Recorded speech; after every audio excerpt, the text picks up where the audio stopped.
Hello YouTube gardeners. I hope you're all doing well out there. In this video, we are going to share 5 things that we focus on when caring for our peppers and chili plants to make sure that we get lots of peppers and chilies. We are huge green chili lovers. We grow hundreds every year.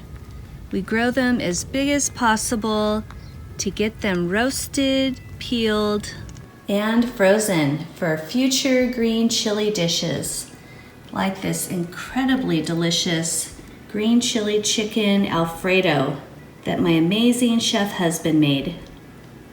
This entire bed are all green chilies grown from seed.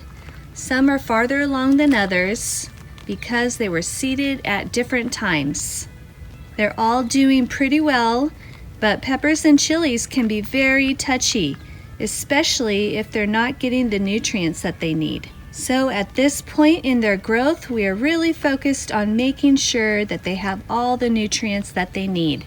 So we feed them with a compost tea every other week. We like to use Boogie Brew and also Dr. Earth. And as I mentioned in the last video, we will be sharing a video on how we brew our compost teas in the near future. And this Dr. Earth mix, it's a fertilizer mix, is great for side dressing. Let me flip this around so that you can see the packaging. And when blossoms appear and fruit starts setting in, then we will give them an Epsom salt water. I shared a great resource in our last video on how we care for our tomatoes. That online resource goes into detail about how Epsom salt is beneficial for your tomato and pepper plants.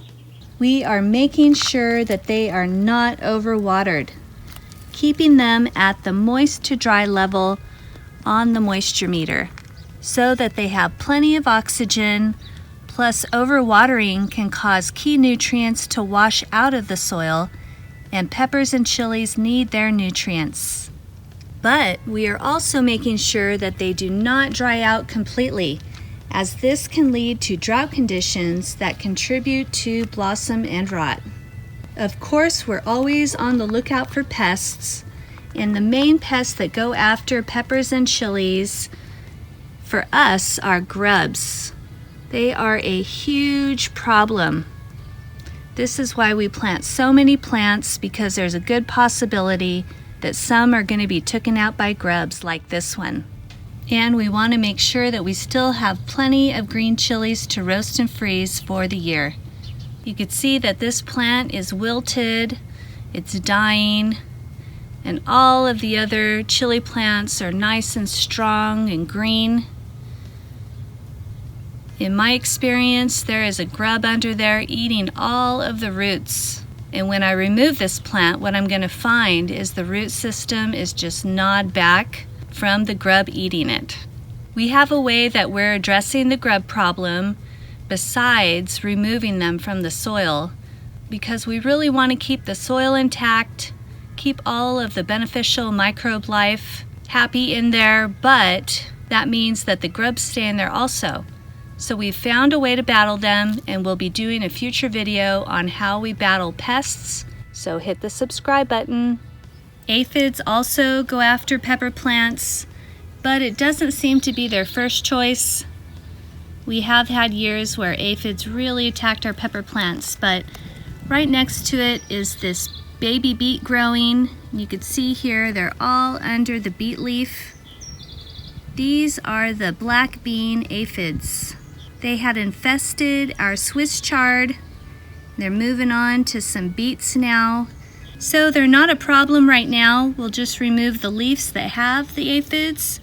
But if they do become a problem, then we use a neem oil and insecticidal soap application. And we get our neem oil from the Rusted Garden. And here is their website. Aphids are pretty easy to take care of if you're experiencing an infestation. If the aphids are on the outer leaves, then you could almost guarantee that they're also in the smaller young leaves that are just coming out, because they seem to go after those first. Yep, sure enough. So I'm gonna break out the water and spray these guys off. A lot of times water does the trick, but of course, if they're a huge problem, then we'll get them sprayed with some neem oil and insecticidal soap. So we're constantly inspecting our pepper plants, keeping an eye out for any issues, and it looks like this plant is starting to experience a bacterial problem. So I'm going to remove this plant right away before it starts spreading to all the other pepper plants around it. Hey buddy, you smelling that gopher? Oh, you're so funny. All right, so I got that guy removed, and you can see all down the stem is black. It's definitely some type of bacterial problem going on. Here are what some of the dropped leaves look like. And the plants right next to it seem to be healthy. Stems are fine. So thankfully, so far, it's an isolated plant, hasn't affected the other ones around it. And here is a great online source that goes into lots of detail about some of the bacterial problems that you can experience with your pepper plants. You can see here they have bacterial leaf spot noted, and it is Gardening Know-How. And here is the website address. And lastly, a very important step that we do is removing any blossoms from the plant if the plant is too young. For example, this plant here is way behind all of these other plants. These large plants can handle 10 green chilies, no problem. This younger, struggling plant could probably handle a few, but we'd rather the plant focus on root development and growing big and strong so that it could produce lots of green chilies, not just a few. So we just come in here and pop off any blossoms that we see starting to form so that the plant is not working on growing fruit. It is working on growing a strong root base and a nice sturdy plant.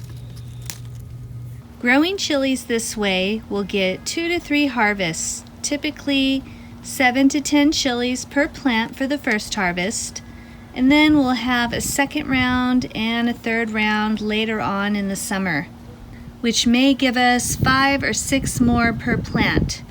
So for this bed, that's over 400 green chilies, and they never go to waste. All right, that's it for now. For more short videos on how to grow food in Southern California, hit the subscribe button. Hope you guys enjoy your week and enjoy your garden.